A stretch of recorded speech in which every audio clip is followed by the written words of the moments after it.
लागली या सावली ग म्हटलं पावल ग आई तू येन केलं ग अंबाबाई आई तू येन केलं ग तुझ्या वेण्यानं जीवनात सोनं झालं ग तुझ्या वेण्यानं जीवनात सोनं झालं ग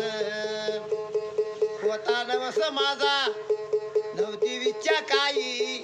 भाग्यवंत घरी येत्या अंबाबाई हा भाग्यवंत घरी येत्या अंबाबाई लय आनंदान माय गुणा गोविंदान तुझी पाकळी झाली ग अंबाबाई तुझी पाकळी झाली ग तुझ्या वेण्यानं जीवनात सोनं झालं ग तुझ्या वेण्यानं जीवनात सोनं झालं ग देवाऱ्यात मूर्ती तुझी मूर्ती देवा पाड बरकताया झाली माझी सुखामधी वाढ बरकताया झाली पण सुखामधी वाढ छाया तू ग धरली माय नाही वर उरली